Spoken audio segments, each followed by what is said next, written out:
Oi, eu sou a Alane e hoje eu vou guiar vocês pela série Irmandade da Daga Negra. A gente vai dissecar a série aqui junto, falar sobre tudo da série, tudo do universo, como são esses vampiros, como é a espécie, do que eles se alimentam, como é a mitologia e muita coisa. Vem muita coisa por aí, senta que lá vem história. Eu fiz 7 páginas de roteiro para contar aqui para vocês tudo sobre Irmandade da Daga Negra.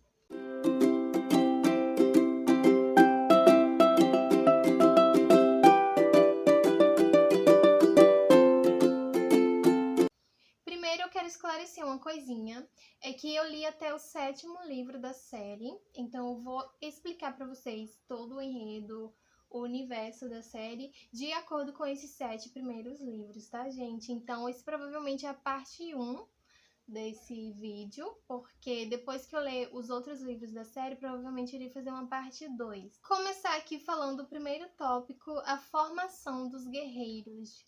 Como é formada a Irmandade da Daga Negra? Quantos são? O nome deles? É isso, vamos!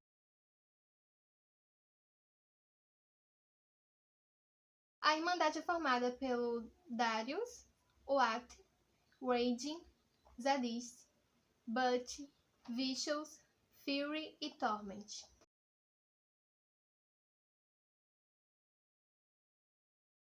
Então vamos lá explicar o título de cada livro dos irmãos. O livro do Oath, Amante Sombrio, esse aqui. E eu já vou começar não tendo muito o que explicar. Eu não sei exatamente como explicar esse aqui, mas eu juro que eu sei de alguns outros, gente.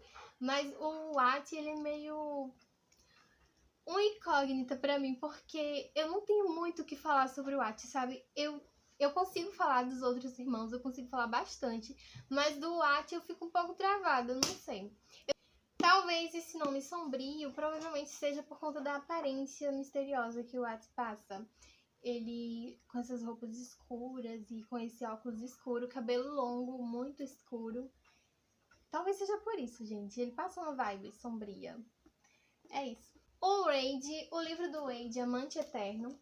O Eterno, eu acho que seja por conta de uma coisa lá no final do livro.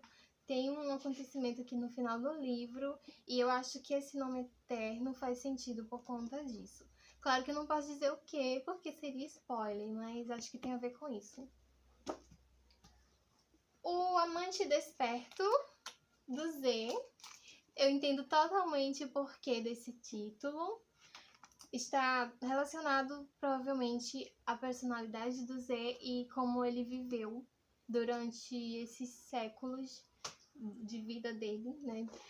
Como ele foi durante um século depois que foi resgatado. E no final do livro acontece uma coisa, o olho dele muda de cor, fica dourado, e é por conta desse momento, Amante desperto, porque o Z finalmente despertou. É isso, a alma dele despertou. Amante Revelado, do Butch. Esse é um dos títulos que mais faz sentido, se a gente for pensar sobre a história. Faz muito sentido Amante Revelado, porque tem uma revelação muito importante sobre o Butch aqui nesse livro, que eu obviamente não posso contar pra vocês o que é, mas é por conta dessa revelação, eu acredito que o título seja esse. Faz todo o sentido. O livro do Vicious, Amante Liberto. Esse aqui eu não tenho muito o que falar também, sabe? A situação do Oath. Eu não tenho muito o que falar, mas eu acho que tem a ver com uma questão meio 50 tons que o Vicious vivia. E aí vem a Jane, ele se sente liberto de algumas situações. Acho que é por isso. Amante Consagrado, livro do Fury. O Consagrado faz também muito sentido, é a situação lá do Butch. É um título que faz muito sentido e a gente lendo vai entender durante a história o porquê de consagrado. O Fury, ele é consagrado a uma determinada missão, uma determinada tarefa relacionada à espécie dele, relacionada à raça vampira. E o Fury é consagrado a isso, então faz todo sentido, amante consagrado. Agora eu vou falar do livro do Torment, Amante Renascido, que eu ainda não li, porque está mais lá pra frente, acho que é o 10º livro da série.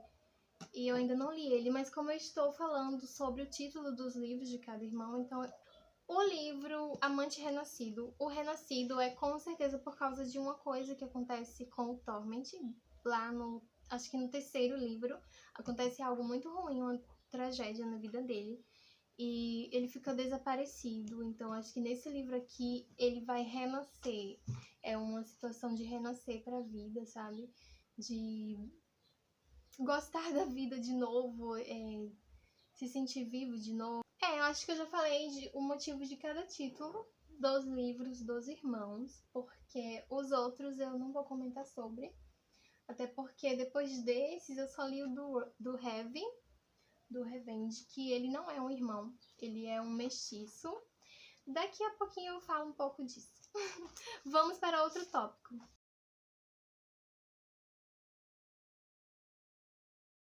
A origem da raça desses vampiros. A raça foi criada pela Virgem Escriba, que é uma deusa. Ela ganhou um dom de criação, um dom de um único ato de criação. Ela ganhou meio que esse presente, né? O poder de criar uma espécie, criar algo, sabe? E ela usou esse dom para criar a espécie dos vampiros. Não fica muito bem explicado como foi que ela ganhou esse dom de um único ato de criação, mas eu acho que tem a ver com o pai dela, que podia ser um deus mais poderoso, não sei. E a deusa Escriba tava lá de boas, né? Não tô fazendo nada, vou criar uma espécie nova. E criou a espécie vampira, a raça vampira. Uma observaçãozinha que eu não gosto da Virgem Escriba, gente. Sempre que ela aparece, eu fico muito suspeita. Por mais que ela esteja fazendo alguma boa ação em algum momento, mas eu tenho um pé atrás com ela, sabe? Eu tenho os dois pés atrás com ela. Porque ela não é flor que se cheire, não.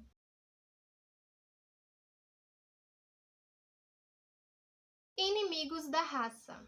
Os inimigos da raça são principalmente os redutores. A sociedade redutora convoca humanos para fazer parte da sociedade deles, e esses humanos eles têm a alma meio que vendida ao Ômega, que é esse deus dos redutores, da sociedade redutora.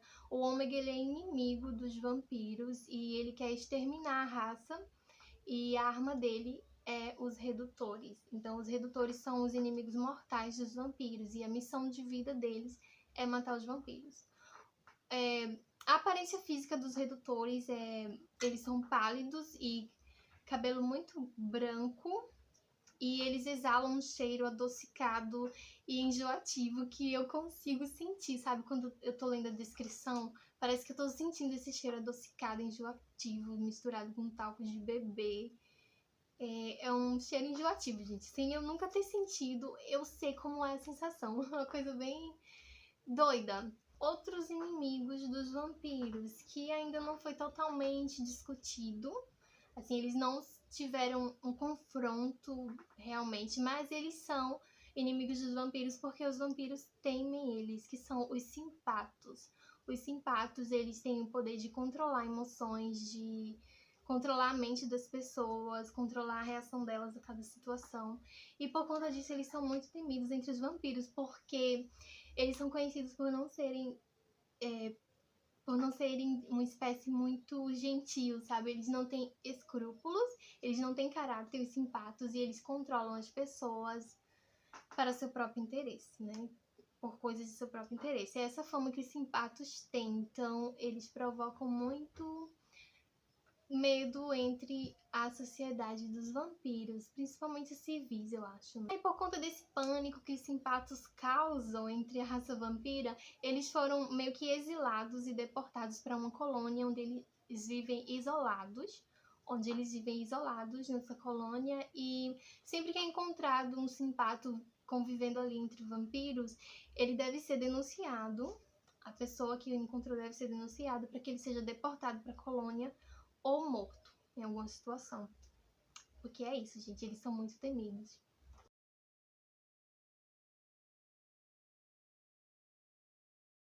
Agora vamos falar na sociedade dos vampiros no geral, né? Todo o esquema da sociedade. Temos os vampiros civis, que são cidadãos comuns, né? Cidadãos comuns, eles são mais frágeis, mais fracos do que... muito mais fracos, na verdade, do que os guerreiros, que são os irmãos. E são vampiros comuns, gente, assim, com físico comum. E aí temos a monarquia, que é o reinado da primeira família de vampiros. Primeira família de vampiros, a família que originou a raça vampira. Família essa que foi assassinada cruelmente e só restou deles o Uat, que posteriormente vai virar o rei dos vampiros. Então o Uat, ele faz parte da primeira família e ele deve ser reverenciado por isso.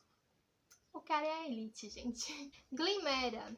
Glimera é a alta sociedade dos vampiros, sabe? A nata da vampirada. E eles são detestáveis, a maioria deles são detestáveis. É isso. O Conselho dos Príncipes, que é ocupado por membros da Glimera, né? Ocupados por membros da Glimera. E é um conselho que... Deixa eu olhar aqui minha colinha, gente. É um conselho que toma decisões sobre as leis da raça, sobre o futuro da raça e tudo mais. Mas leis essas que precisam passar pela aprovação do maioral, né? O chefão, o Uat, o rei. As escolhidas. Elas são fêmeas que habitam um outro reino temporal. É um plano atemporal, na verdade. E elas convivem com a Virgem Escriba. Elas vivem junto ali, namorada da Virgem Escriba, nesse outro plano. E elas vivem em total reclusão, proibidas de terem contato com o mundo humano e vampiro exterior, né? E tem a missão de servir os guerreiros no que eles precisarem, né? A missão das escolhidas é servir os guerreiros, os irmãos, a irmandade. E aí tem umas situações bem bizarras por conta disso, gente, mas... Temos também os Dogen. Os Dogen são os serviçais, né, da raça, assim, é da natureza deles servir a seus superiores. Eles têm essa natureza de servidão e é a característica deles, gente. Eles trabalham sobre o comando de pessoas e é como eles funcionam. Eles se sentem muito realizados nessa missão de vida. Eles são empregados, funcionários da raça vampira, né? Entre eles a Glimera, os irmãos também tem Dogen, tem civis comuns também tem os Dogen. Os Dogen vivem menos do que os vampiros comuns. Eu não entendi muito bem porquê, mas os Dogen vivem cerca de 500 anos, enquanto os vampiros vivem muito mais que isso.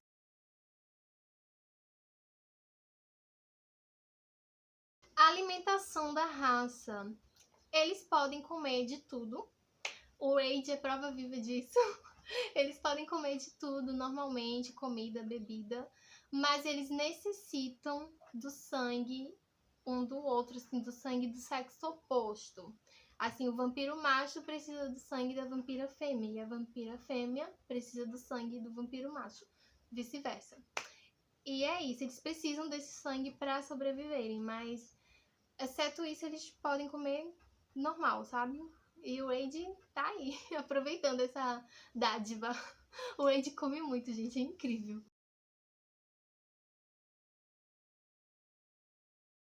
O antigo idioma, esse idioma todo especial, é um idioma que a autora criou para a série, para os personagens, para a raça.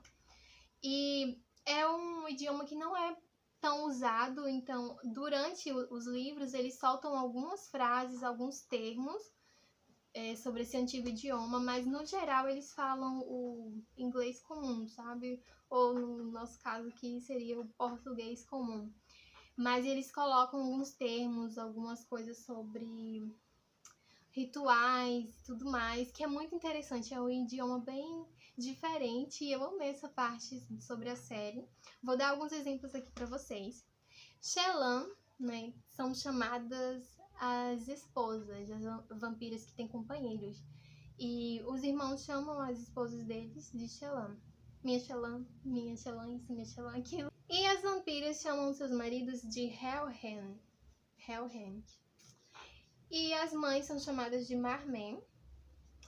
E tem um termo aqui bem interessante que é Axtrum Noxtrum, acho que é assim, Axtrus Nostrum, que é um segurança particular com licença para matar, designado pelo rei. Ou seja, o carinha que é um Axtrus Nostrum, quase que eu não falo, ele tem uma permissão toda especial para matar. Para matar, gente. Desde que o rei esteja de acordo com isso.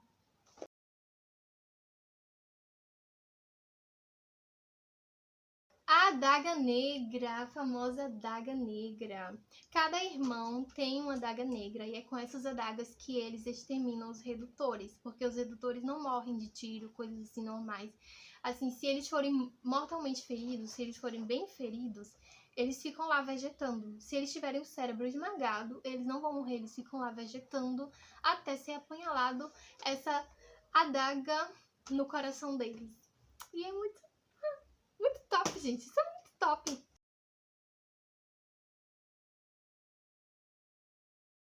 Fade. O Fade é um outro reino atemporal também, que é para onde a raça vai após a morte. Então seria a vida após a morte dos vampiros.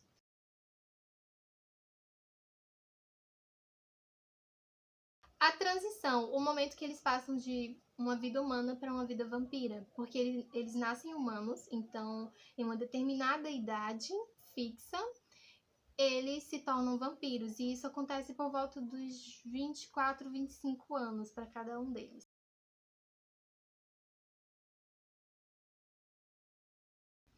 A tumba é o local sagrado onde a Irmandade faz seus rituais de passagem, seus rituais de adoração para a Virgem Escriba. Rituais é onde também eles colocam os corações dos redutores que eles exterminam, porque os redutores eles têm o coração tirado para fora quando eles se associam à sociedade, né, do Ômega. Eles têm o coração tirado e esse coração é guardado em uma espécie de caixa. Não, na verdade eu esqueci o nome, gente, mas é o equivalente a um vaso, alguma coisa assim. Eu esqueci. Mas esse coração é guardado e cada redutor tem esse coração. E aí quando eles são exterminados pelos vampiros, os vampiros, os guerreiros, né? Guerreiros poderosos, lindos, maravilhosos, eles pegam esses corações e levam para a tumba. E a tumba é cheia, lotada, uma prateleira lotada com os corações desses redutores durante séculos. Séculos de extermínio.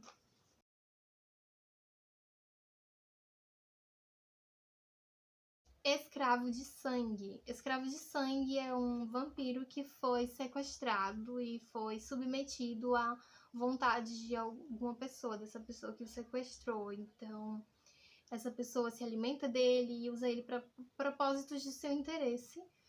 E sabemos o que isso causa, o trauma que isso causou em um dos guerreiros. É uma coisa terrível de se imaginar, gente. Ser escravo de sangue, eu acho que é uma das piores coisas que pode acontecer aqui para a espécie.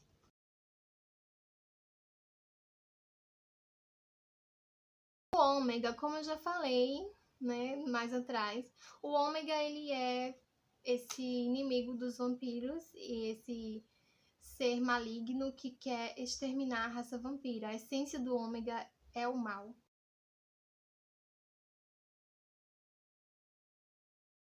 O Mis é um disfarce de ambiente, é uma ilusão de ótica que é criada. É criar um campo de ilusão para proteger alguma coisa. No caso, a mansão da Irmandade é protegida por um Mis.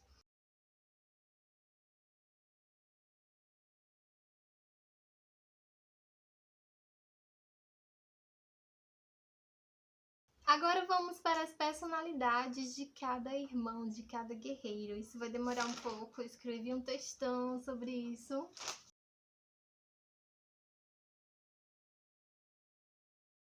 Primeiro vamos ao Wat.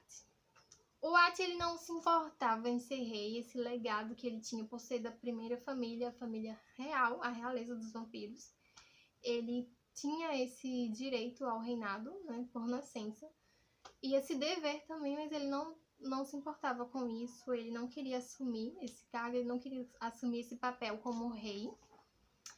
E o que eu posso falar mais sobre o Wat? A aparência dele, ele tem cabelos pretos longos, ele usa óculos escuros quase que o tempo inteiro, porque eu esqueci como chama, gente. Os olhos dele são totalmente brancos, porque ele tem uma semi-cegueira, eu acho, não sei se é assim que se fala, mas ele tem quase que totalmente da visão dele comprometida. Então ele deve ter aí, pelas descrições, ele deve ter uns 15 a 20% da visão funcionando. Então tudo que ele vê são sombras e silhuetas e luzes. Ele tem uma visão bem comprometida e por conta disso ele sempre fica usando óculos, porque ele se sente melhor assim. E porque ele é muito sensível à luz, os olhos dele são muito sensíveis à luz. E o que eu posso falar mais sobre o Watt, gente? Acho que é só. Eu acho que é só.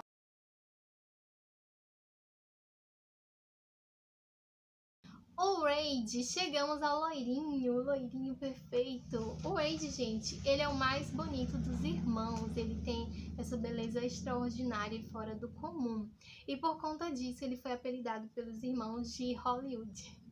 De Hollywood, gente. O apelido pegou e ficou e combina muito com o Wade, porque ele, além de ter essa beleza, ele é super carismático, o cara tem o seu charme, sabe? Então é o equivalente a um astro de cinema. E além de ser o mais bonito, ele é o mais forte dos irmãos, porque ele carrega uma maldição que faz ele se transformar em uma besta, uma espécie de dragão gigante. E por conta dessa maldição, ele possui uma força extraordinária também. E o Wade, ele é o que mais come dos irmãos, ele come muito. Ele tá sempre mastigando alguma coisa impressionante.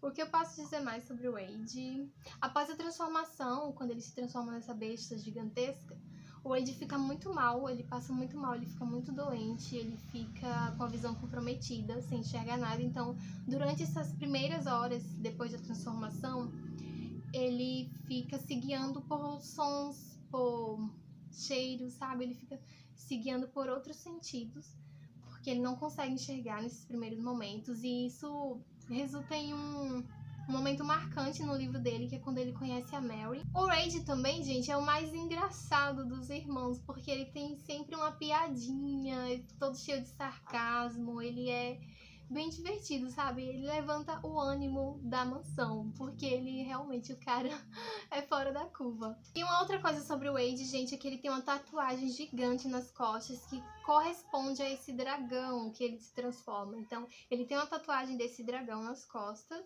e essa tatuagem meio que tem vida, porque ela, às vezes parece que ela observa as coisas ao redor, sabe? É uma tatuagem representativa da maldição dele.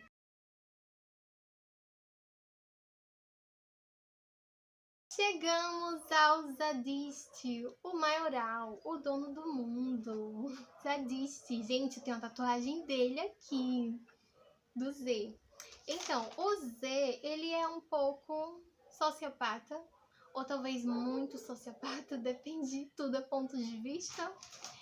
E o Z, ele tem uma coisa sobre ele, que ele é atraído pelo medo, pela sensação de medo. Ele gosta de sentir a sensação de medo que ele provoca nas pessoas, especialmente fêmeas. O Z tem essa coisa com ele. Ele não suporta contato físico, não suporta que o toquem de forma alguma, sabe? Pode ser um abraço de um irmão, pode ser um aperto de mão, sabe? Ele não suporta contato físico, especialmente de fêmeas. E o Z também não demonstra emoções positivas, sabe? Ele não tem emoções como felicidade, como saudade, amor, empatia, compaixão. Ele não expressa essas sensações. E ele foi escravo de sangue durante um século, o que explica muita coisa, se não tudo.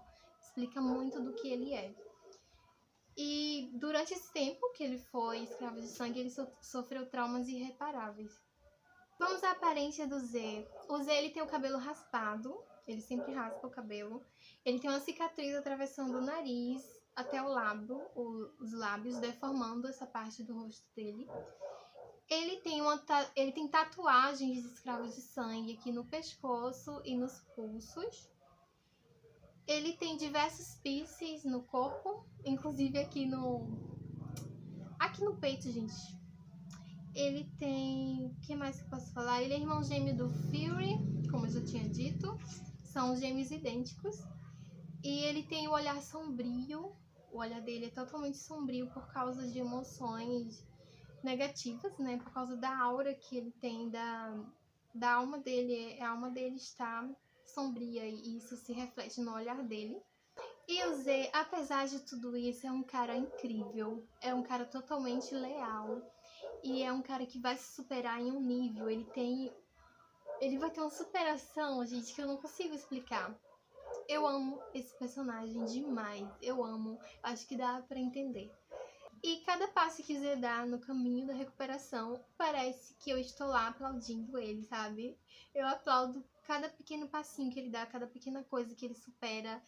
É incrível o tanto que eu amo esse personagem.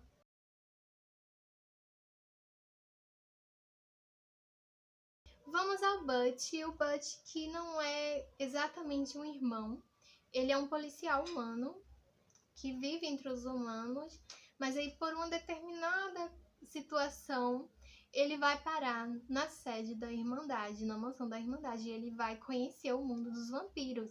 E não só dos vampiros, né, gente? Ele vai conhecer os irmãos, os guerreiros, vai entrar na vida deles. E por conta disso, ele se coloca numa situação complicada, porque conhecendo o mundo dos vampiros, ele não pode mais retornar ao mundo humano com essa informação valiosa, né?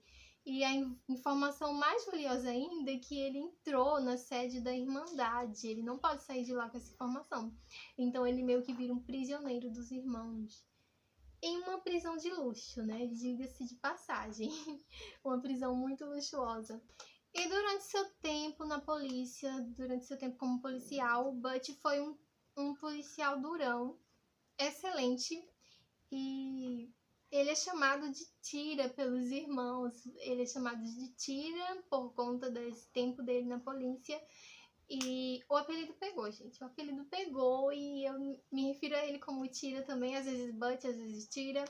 E ele é chamado assim entre os irmãos. O Tira.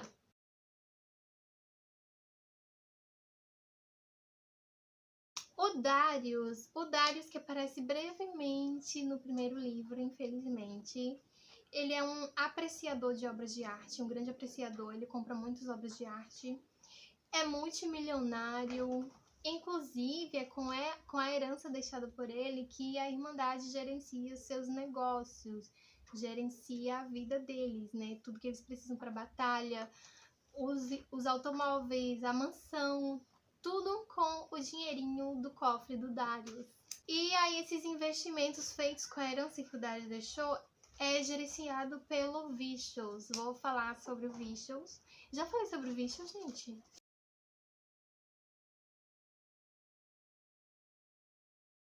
Chegamos no Vicious. O Vicious que é o que tem os poderes mais interessantes. Eu acho que ele tem os poderes mais interessantes, porque são bem comuns, assim.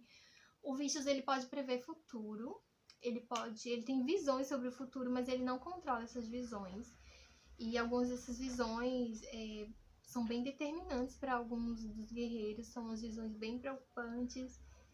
E também em uma de suas mãos, eu não lembro se é a esquerda ou a direita, mas em uma de suas mãos ele possui um poder que é um tipo de luz que incendia coisas. Então, por conta desse poder, é sempre o Vicious que limpa cenas de batalha, cenas de crime da Irmandade, porque é só o cara estender a mão e pôr fogo em tudo. Ele também é o nerd dos irmãos, é o cara mais ligado em tecnologia, ele entende muito de tecnologia, ele fala vários idiomas e ele é bom com gerenciamento de... Ele é bom com finanças e por conta disso que ele gerencia a herança lá que eu falei, deixada pelo Darius. É o Z que gerencia todos os investimentos envolvendo o dinheirinho da Irmandade. Como se não bastasse tudo isso no Vicious, o cara é o único que consegue criar o MIS, o campo de ilusão que a Irmandade precisa para manter a sua fortaleza segura. E quando eles precisam de privacidade em alguma guerra, em alguma luta, algum tipo de situação que eles precisam se camuflar, é o Vicious que tem que estar lá para criar esse campo de ilusão. A aparência do V, ele tem tatuagem no rosto, uma tatuagem percorrendo o rosto dele, tatuagens nos braços, e inclusive eu acho que uma dessas tatuagens tem envolvimento com esse poder que ele tem na mão dele, e ele tem cavanhaque, e isso é tudo que dá pra imaginar sobre o V, o Vicious.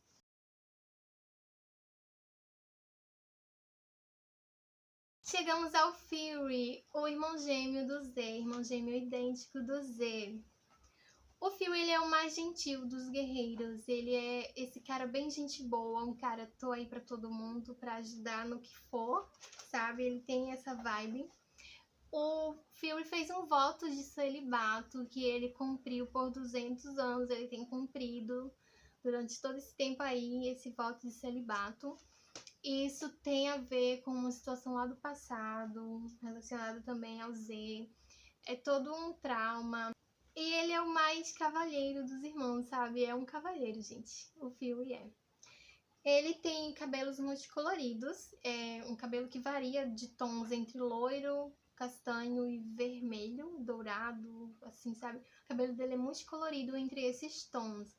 E é de nascença, gente, é de nascença. Então, pela lógica, o Z também teria esse cabelo. O Z teria esse mesmo cabelo se ele não raspasse, porque o Z sempre raspou o cabelo. O Fury tem um amor incondicional pelo irmão, o Z, e ele tenta salvá-lo o tempo inteiro, sabe? Ele faz da missão de vida dele resgatar o Z, resgatar também a alma do Z, resgatar o irmão. É a missão de vida dele, ele tem um amor profundo pelos Zadistas.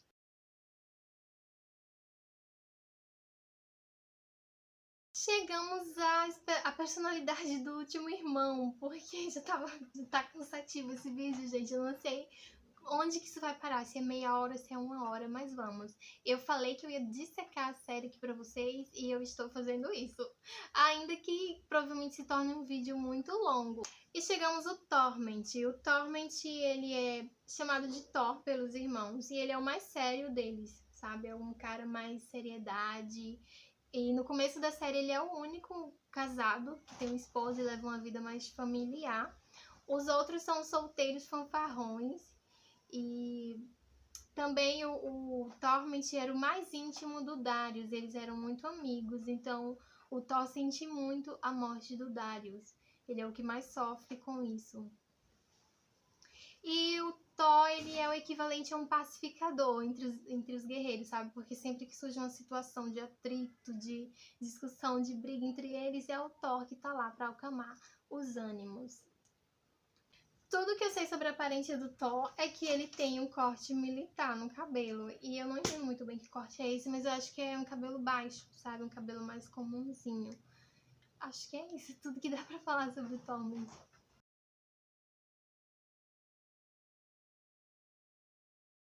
Vamos ao ritual de passagem para se tornar membro da Irmandade, para se tornar um guerreiro. O candidato é apresentado à Virgem Escriba e se ela aprovar ele como guerreiro, então ele é submetido a um ritual onde ele bebe o sangue de cada um dos guerreiros e os guerreiros bebem o sangue dele também. É um compartilhamento desse sangue, sabe? Que vai ficar percorrendo a veia deles, representando essa união, essa irmandade. Eu acho que é isso. Eu tô em dúvida sobre a participação da Virgem Escriba nisso, porque eu só vi isso acontecendo uma vez na série e não ficou muito esclarecido. Talvez eu já tenha esquecido. Mas eu acho que sim, acho que necessita a aprovação dela.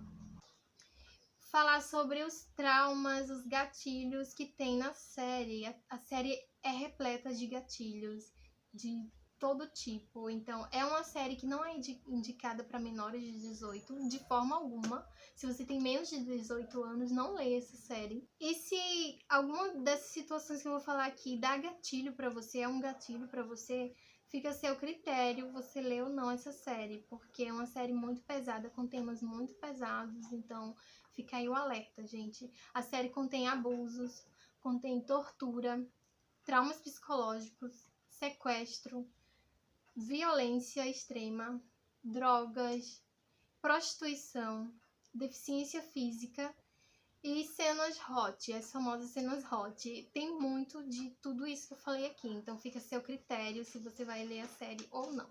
É isso, meu povo, esse foi o vídeo, eu consegui gravar esse vídeo, deu um trabalhão, vai dar um trabalhão pra editar aqui, eu sei, deu um trabalhão ficar lá fazendo as vinhetinhas que vocês estão vendo bonitinhas aí. Então, se vocês puderem compartilhar esse vídeo com pessoas que gostam da série, com pessoas que têm interesse em ler a série, sabe? Com fãs da série, se vocês puderem fazer isso para ajudar a pessoa aqui que se dedicou a fazer esse vídeo gigantesco e todo elaborado sobre a Irmandade da Adaga Negra. É isso, a gente se vê no próximo vídeo. Beijo e até o próximo.